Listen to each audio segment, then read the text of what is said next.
La situation macroéconomique de la communauté monétaire des États de l'Afrique centrale est inquiétante. C'est d'ailleurs ce qui a donné lieu à un sommet extraordinaire de chefs d'État le 16 décembre dans la ville de Yaoundé.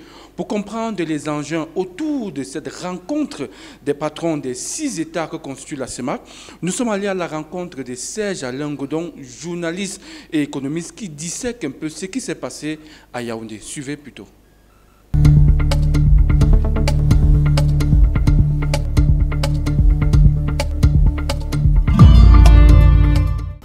Il n'y a malheureusement rien à retenir de cela. Malheureusement, la situation relative de la CEMAC va continuer d'empirer. Je rappelle à toutes fins utiles que la dégradation comparée de nos indicateurs économiques et de développement vis-à-vis des autres grandes régions d'Afrique est extrêmement alarmante. En ce moment, nous avons 3 points d'écart de PIB entre la CEMAC et la CEDEAO, qui est la région économique à laquelle on nous compare le plus fréquemment, parce que la CEMAC est lestée par 3 grands problèmes qui lui paraissent pour le moment insolubles, mais qui sont quand même 3 et qui s'enchevêtrent pour générer la situation dans laquelle nous sommes. C'est d'abord une situation politique de l'ensemble de ces États-là pris individuellement. Ce sont des États qui n'arrivent pas à se mettre sur des standards de démocratie. Et je ne parle même pas de démocratie au plan, dans la couleur occidentale qui lui est souvent attribuée, mais je parle simplement de démocratie dans la capacité à clarifier les règles du jeu et à rendre une prédictibilité aux acteurs. C'est-à-dire que même si éventuellement nous sommes dans des systèmes qui sont dirigistes ou autoritaires, les acteurs économiques se coordonnent lorsqu'ils ont de la prédictibilité. Donc la prédictibilité génère de la confiance.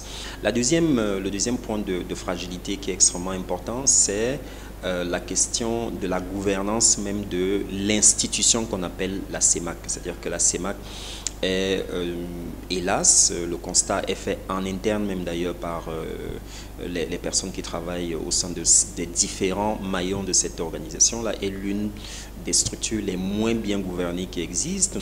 Je dis simplement comme ça en mémoire, nous pouvons nous souvenir il y a 1 ou 2 ans par là, c'est l'ancien gouverneur tchadien, Mahamat Toli, il s'appelait Toli quelque chose, qui était là, mais qui a été pris, mais complètement mis en index dans un audit interne pour la qualité des recrutements qu'il avait orchestré et qu'il avait établi au sein de l'organisation dont il avait la charge, en l'occurrence la BEAC. Donc, ça c'est donc le deuxième grand bout, c'est-à-dire que je parle de la gouvernance interne, et le troisième grand bout, c'est celui de la structure même de ces économies. Pour leur chance ou pour leur malchance, ce sont des économies qui sont établies sur des positions d'exploitation de matières premières qui leur donnent dans ce qu'on appelle en économie une structure entière. Donc, ils n'ont qu'à se courber pour ramasser un tout petit peu de richesse, et la plupart de la richesse qu'elles se courbent pour ramasser, c'est souvent le pétrole. La CEMAC, malheureusement pour elle, est la zone économique la moins dynamique du monde, parce que les échanges intracommunautaires ne constituent que 1,5% de l'ensemble des échanges qui sont constitués dans la zone. C'est un chiffre tout à fait scandaleux.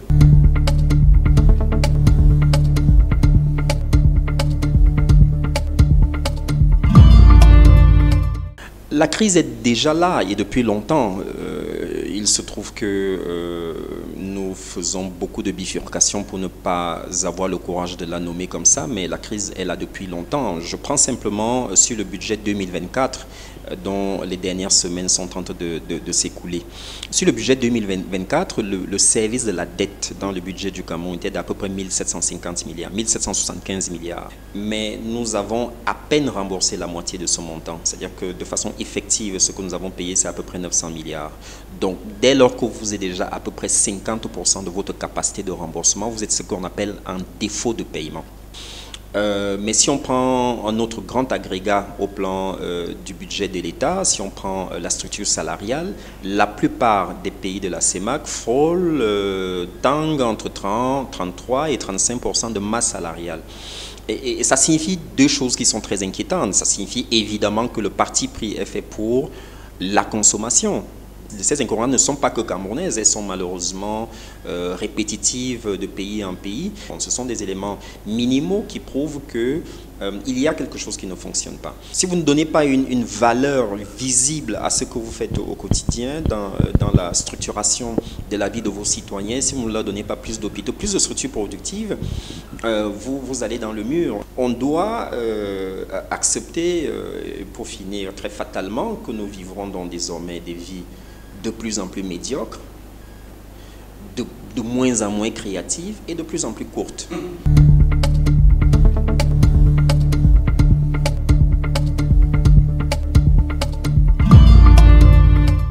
La question de la dévaluation est très largement mise en index par voilà, le système médiatique, parce que c'est une sorte d'épouvantail un peu dans l'opinion, on agite ça. Mais pour moi, c'est une question de détail. C'est une question de détail parce que nous devons nous attaquer aux choses qui sont structurelles et qui ont beaucoup plus d'importance. Nous devons produire un peu plus quantitativement. Nous devons produire un peu mieux qualitativement parce que c'est ce qu'on appelle, c'est là où se cherche la productivité. Et la productivité nous génère ce qu'on appelle la compétitivité. Le taux de criminalité et de criminalisation financière de notre pays est particulièrement élevé. Nous le savons depuis longtemps, tout le monde le sait et tout le monde en fait l'expérience au quotidien.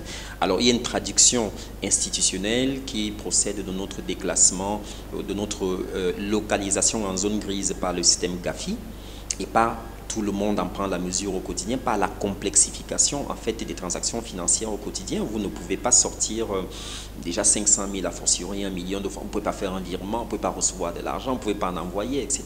Donc nous sommes laissés dans une enclave. Le Cameroun, de ce point de vue, le Cameroun et les pays de la CEMAC sont vraiment la zone la plus obscure de l'univers aujourd'hui en termes de transactions financières. Or, vous savez que ce qu'on appelle le flux des capitaux, la mobilité des capitaux fait partie en fait des variables les plus élémentaires en fait à la compétitivité d'une économie et la structuration du capitalisme.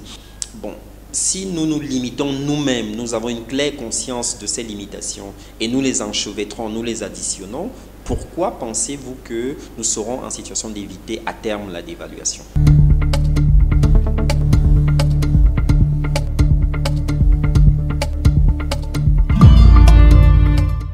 La réalité simple et tragique de notre environnement, c'est que nous n'avons pas les structures institutionnelles, légales, formelles qui permettent d'inciter vers de bonnes pratiques et qui permettent de réprimer les mauvaises pratiques. Ce n'est guère que ça la gouvernance. Un système de gouvernance, c'est un système qui met sur pied une infrastructure qui est même d'abord immatérielle. Donc elle procède même de la culture, de l'imaginaire. Donc un système institutionnel amène les acteurs et les structures corporatistes qui coopèrent au sein d'un environnement particulier à générer les unes vis-à-vis des autres un système de bonnes pratiques. Il faut d'abord établir des règles du jeu. Les institutions, ce sont les règles du jeu. Comment nous allons coopérer, comment nous allons animer l'espace public, quel est le rôle que nous allons donner à telle ou telle structure pour faire en sorte qu'il y ait à la fois des créateurs, mais des optimisateurs, des évaluateurs et des dynamiseurs de la vie publique, de la production des richesses, etc. Dieu merci, les gendarmes sont là, le FMI, la Banque mondiale et tous les autres partenaires au développement en version économique sont là pour veiller et surtout contraindre les États de la CEMAC à respecter leurs engagements, mieux encore, à avoir des pratiques économiques saines pour éviter qu'un chaos, voire une crise économique finisse par s'étendre dans les 6 États les plus prolifiques de notre Afrique.